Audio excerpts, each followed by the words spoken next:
have a conversation. So the conversation that I want to have is, I was watching 50 Cent. He had an interview, and in that interview, he spoke about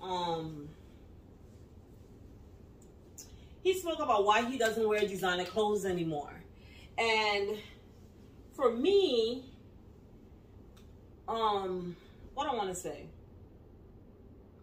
you remember when I was buying a candle the other day and I was like, oh, I ain't paying that for that, that's too expensive, because I knew what it costs to manufacture or make the candles now. So to me, when I see stuff that expensive, I'm like, not, because I always knew this theory in any case, just to be clear. I feel like you guys are too far away from me.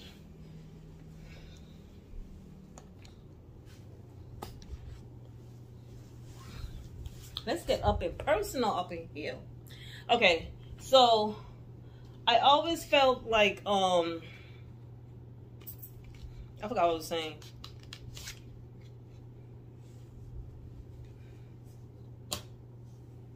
I forgot what I was saying. I hate when that happens to me. These aren't any good.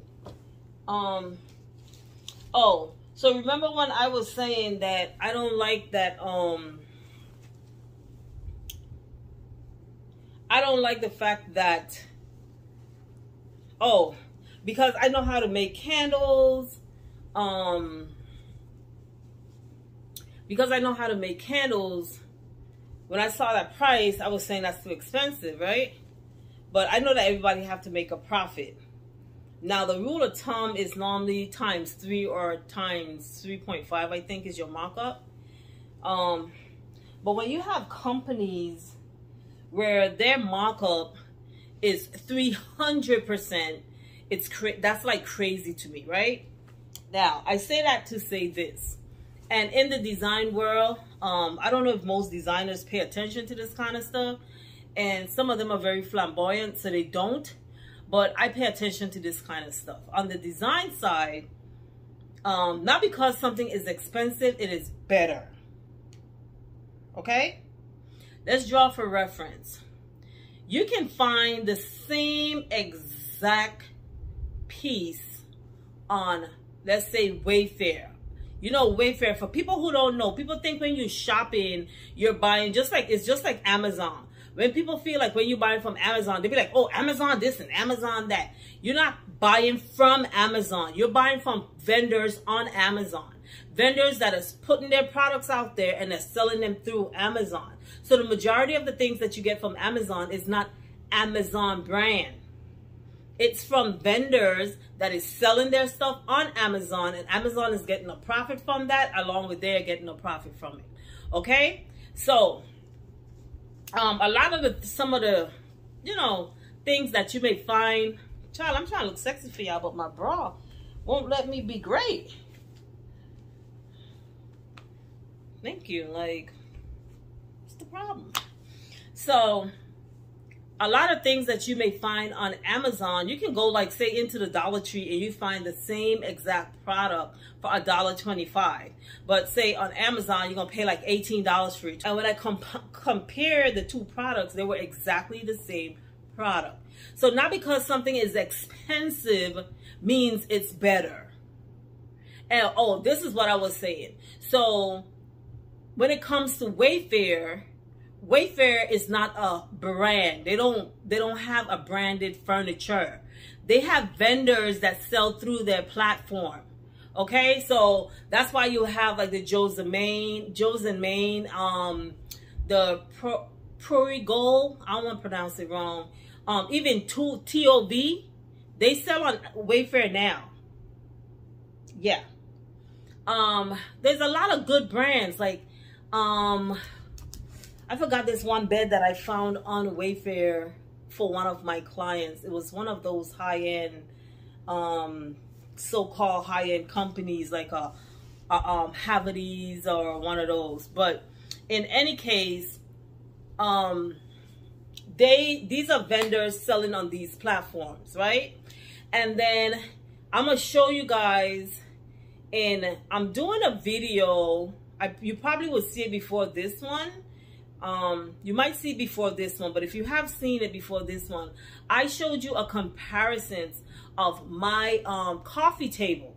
So I saw the coffee table on our house, and I fell in love with the coffee table because it's so simple, clean lines and all of that, right? And plus it was trending a lot on social media. Then it popped up on me on Wayfair. I was like, this is the same coffee table. I checked the specs, the same coffee table. Then I saw it on I think I saw it on, I know it was on Overstock. And I saw it on Amazon. Now, the difference with Wayfair versus Overstock. People think like, oh, Overstock is this and that. And I hate when I hear some of these so-called educated designers on here talking this mess because something comes from Wayfair or something comes from Overstock. It ain't it. Oh, it needs to come from our house, or not our house. It needs to come from Restoration Hardware, or when Z Gallery, or for it to be it. That is what social media does to us. And the ones that fall into us is the ones that are this color. We are the ones that fall into this trap. Not because something costs you $1,000 and it costs me $300 means that you got a better sale than, or you got a better product than I have. We both got the same doggone product. We both paid too much for the same doggone product. Because your $1,000 price and my $300 price, it only costs them probably $90, $70 to make that damn table. You see what I'm saying? So, a lot of times we gravitate or tend to want to say because something is expensive, it's better. That is so far from the truth. Because you could get that same exact coffee table across the board. But where the coffee table probably originated from, and it's not a dupe or anything. If you go and you check the, what is it called? I think it's the R number. If you check the R number on your products, it will show you exactly where from the material, from down to the wood, where it was originated from, what factory, what manufacturer. They all buying their stuff from one place, and then they're going to say, okay, you know what? We ordering, let's say 10,000 of those tables. The manufacturers are not going to make 10,000. They're going to make probably an excess, probably 15,000, 20,000. That's what they're going to make, because when the person that saw the design and wanted the design and went after it, they come in, they're going to pick their 10,000, or they're going to probably say, okay, we're going to spot check some of them and they reject some of them. That's the same thing that happens with designer bags. The same exact thing happens with designer bags. So when you say oh, that's a replica, it's not a replica. It's a replica because, let's say Gucci decided, we don't want that particular one, that amount. We don't. So when they make them from this factory, okay, we want this amount from that factory, this amount from that factory, and the excess, y'all gonna do whatever y'all want to do with them, but we don't want them. Do you think those people throw those things in the trash? They do not throw those things in the trash, okay? They go now on the black market and sell you the same doggone thing.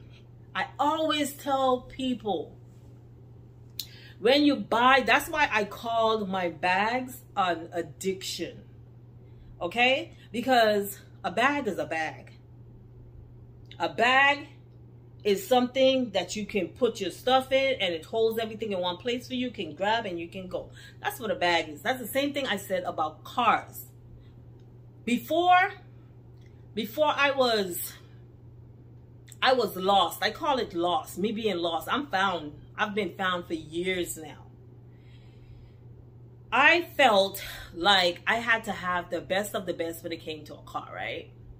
So when I bought my first car, it was brand new. Nobody ever owned it.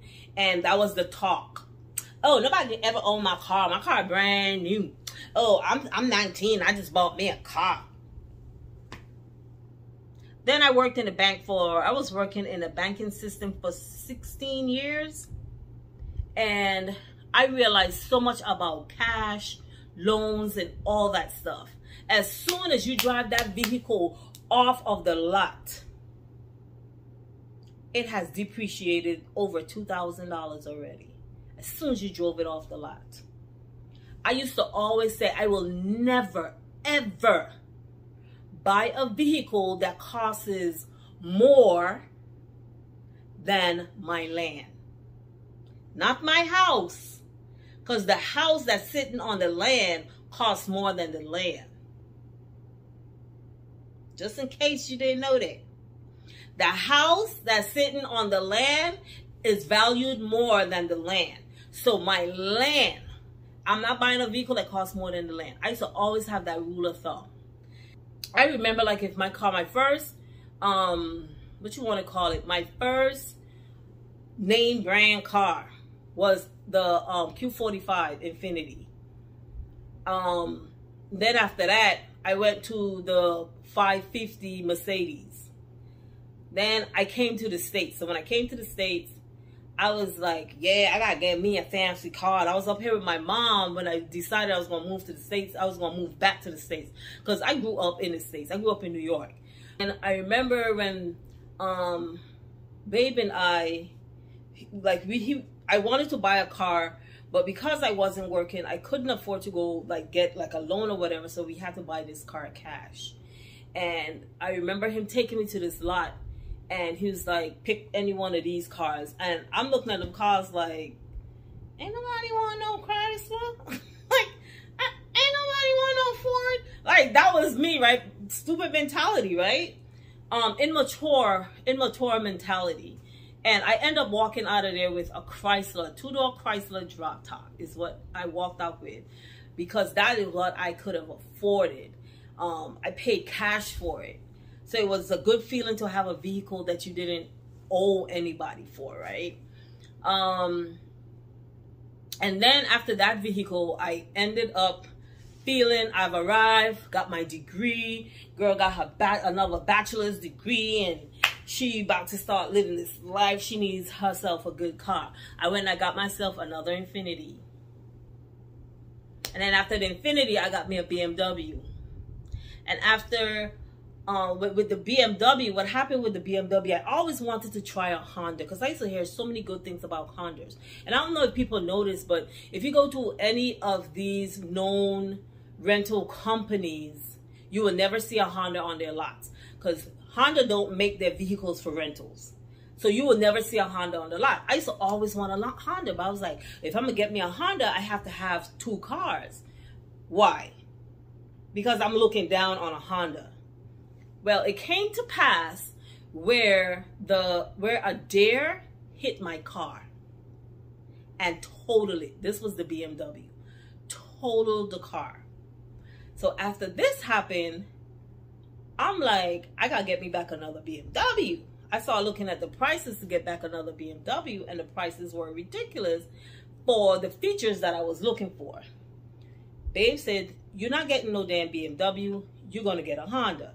And I'm like, I don't want a Honda. Why you want me to get a Honda? Because I am seeing name brand. That's all I was seeing. Name brand. I was paying for a freaking name all this time. I was paying for a name. When I finally gave up, because I had to give up. With him, it's his way or no way. You got to give up. So when I got the Honda and I looked at the features in my Honda Accord, brand new car, I would have had to... The amount of money, I would have to buy like a $90,000 BMW to get those features that was in that Honda. That's when that bell went off for me. Ting!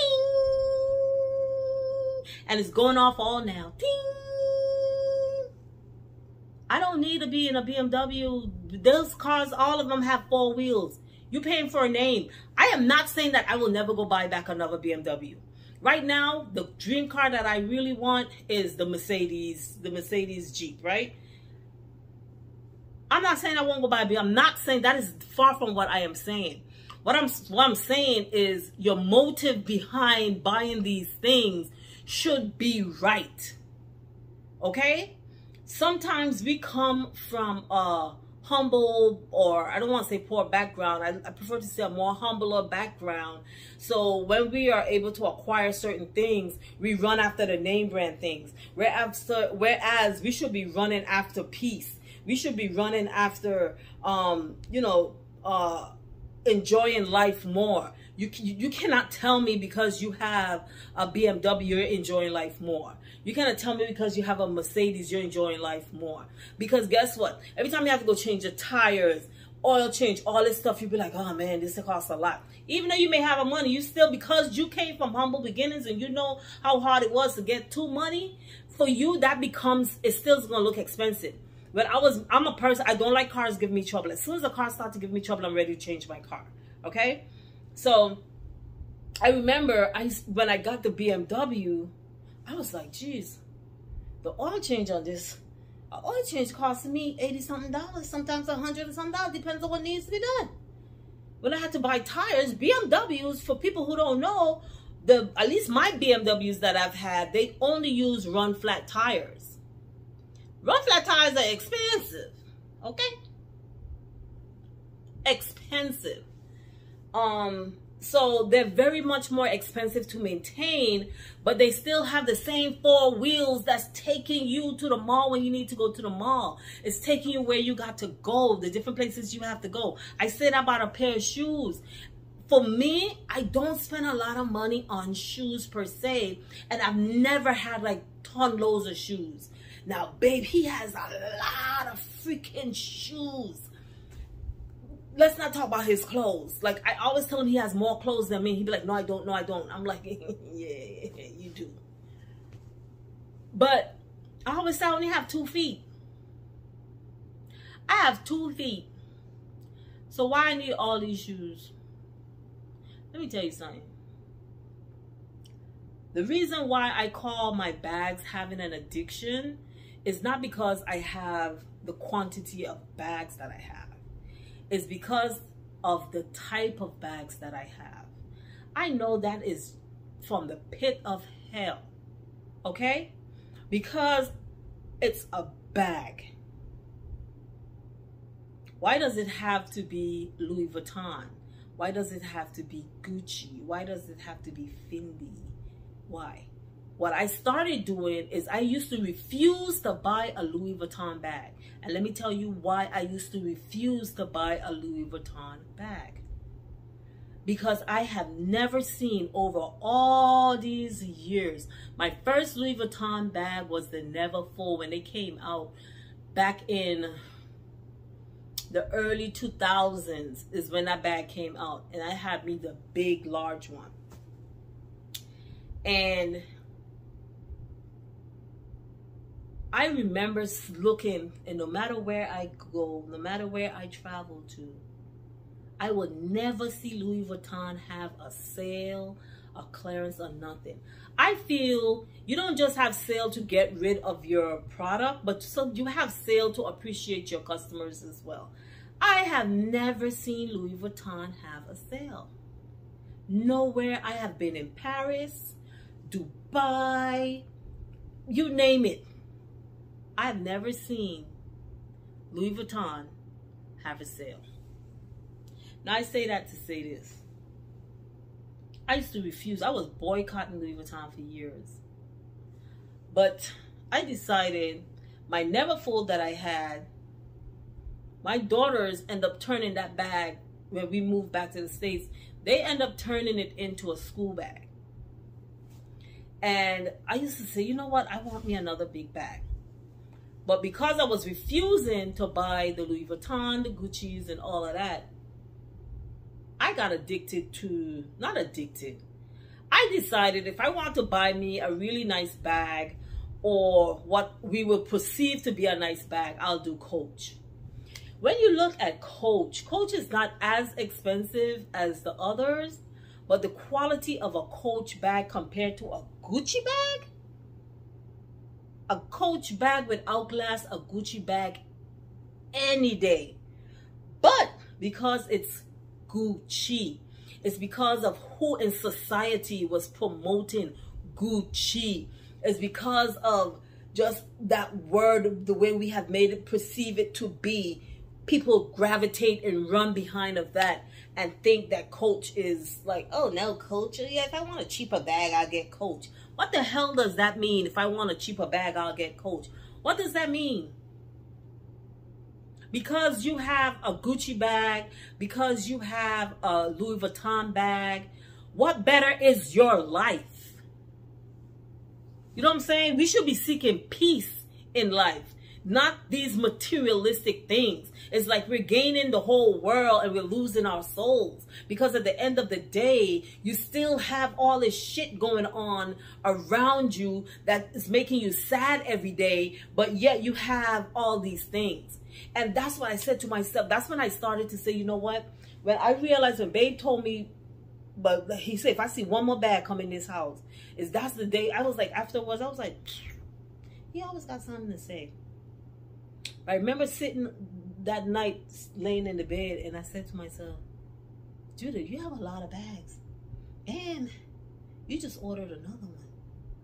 And I stood up, and I went and I stood in front of the closet, and I was like, it slapped me right in my face. Girl, what is going on? You don't even go anywhere. What are you doing? Why you have all these Louis Vuittons? We was going to Lenox Mall all the time, going into Neiman Marcus, going into Louis Vuitton, going into I wanted this MCM bag so bad because I used to have one back in the day when I used to live in New York. And when we went to Dubai, Babe was like, you always said you wanted back another MCM bag. You're not leaving Dubai until he said, I see you buying a whole bunch of other bags, a whole bunch of other stuff. You're not leaving without getting an MCM bag because you said you always wanted one, and you're going to go home and you regret that you didn't get it. When I went into that store, then people treated me like a queen just because it was my birthday. I got a free pouch from them. Okay? So the experience of shopping with them is great, and that is what these type of companies do. You guys see why I showed you that Balmain hoodie that was $2,700. Now, the treatment you're going to get when you go into the store, that's because it's called marketing. That's all part of marketing, make you feel good. It was like the difference of when I take my BMW to be serviced versus when I took my Honda. I was like, I hope I get that same red carpet treatment when I go take my Honda, not realizing I always drop the car home and let them shuttle me back home. I mean, drop the car to them for them to service the car, and they shuttle me back home. And then when I'm ready for my car, they come and they pick me back up. So, but I was saying, oh, I like BMW because of my red carpet service. Chaba. Chaba. So, when I look like that, I remember just making me feel so sick to the stomach. And I was like, I'm not buying out one more bag. I don't care what new bags they come out with. I ain't buying out one more bag. I need a wallet now. And my mind is like, oh, I want to get me a nice, good Gucci wallet. For what? I never did care for Michael Kors. I just don't like stuff that you see all over, like that mentally, that it cheapens it for me, right? And again, that's just a perception that I have, you know. That doesn't necessarily mean that is the truth. And that's what we have to start to learn, and understand, that not everything that we think of is the truth. That's probably how we perceive it, but does that mean it is the truth? So at the end of the day, I want to know that I seek God first before anything else. I'm seeking him first, and I'm seeking my peace. And once I have my peace, everything else is going to fall into place. But what I'm not going to do is be a victim anymore of these brands, the Louis Vuittons and the Gucci, and I'm not going to be a victim of these companies anymore. If I feel like buying something, I'm going to buy it. Okay? But they make these things for a penny on a dollar, as you call it. And they sell it to us for thousands of dollars. But yet, I'm like, y'all know how much y'all pay, especially when they get stuff made down in Mexico. Like, y'all know how much y'all paying for this stuff, and these people, the labor that these people's going, like, y'all know but we paying all this money, and we the fools walking around thinking we look the ish because we got the damn Louis Vuitton bag on, fake behind, went and go get a behind that God didn't give us. And you know what I'm saying? You see where I'm going? So on the design side of it, because I am a designer, because I do have a bachelor's degree. You know, those are the things I'm going to boast on, because I have that education. In having a bachelor's degree, they teach you about the manufacturing of furniture. They teach you about fabrics, and we learn these different theories and, you know, all this different stuff. We learn these things. So because I have this knowledge, I know what a good sofa is. So not because you pay $2,000 for a sofa mean it's a better sofa than the one that costs $1,000. You need to look at the characteristics of that sofa, right? And then I'm gonna draw it back to my coffee table. So for my coffee table is solid wood.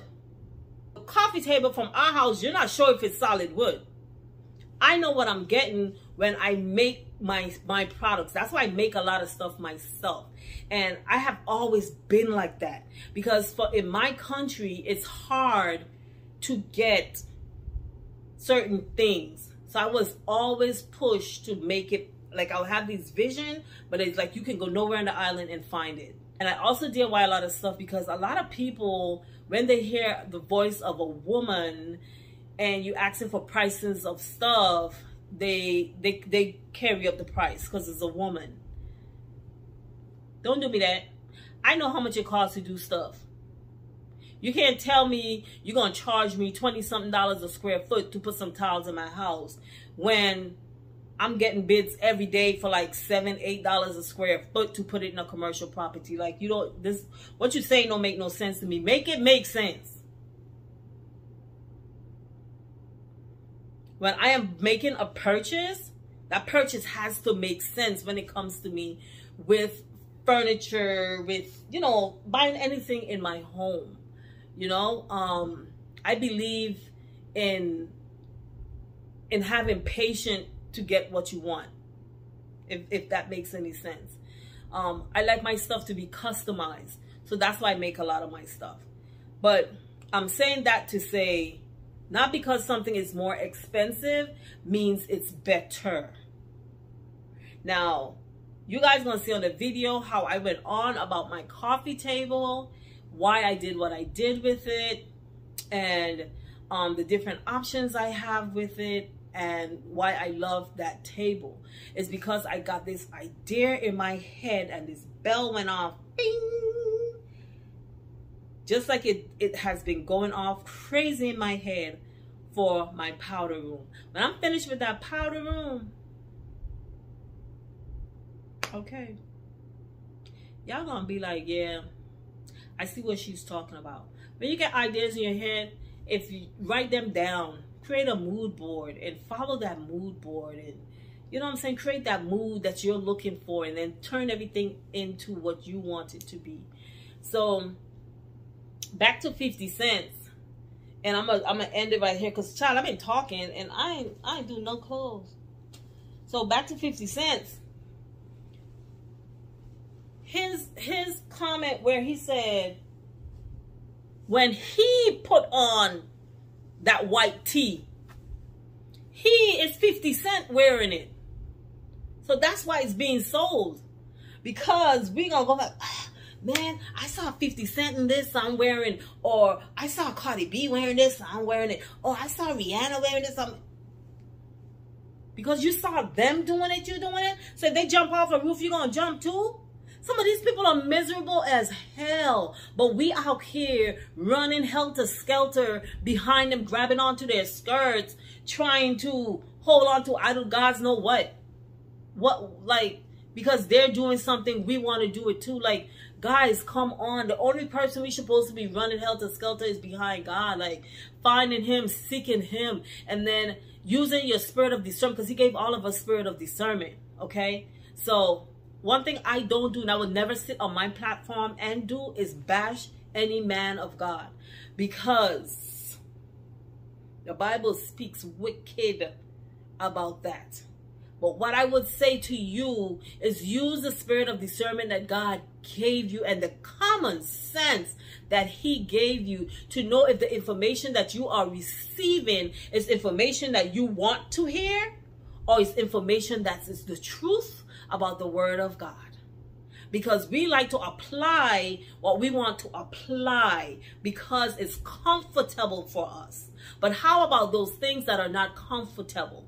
Are they preaching the things that are not comfortable for you so that you can make these corrections that you need to make in your life? Right? That's all I have to say on that part. And what I have to say is we have to stop, including myself. I have a good grasp on it. So I can speak from experience. We have to stop allowing these things called name brand. You're paying for the freaking name. You're not paying for the product. The name is the product. The name is the product. You could imagine, right? Joe Malone. I love Joe Malone to death. Why was I buying a Joe Malone candle for $250, $500? Why? I love the fragrance. God darn it. I made me the same fragrance for under $6.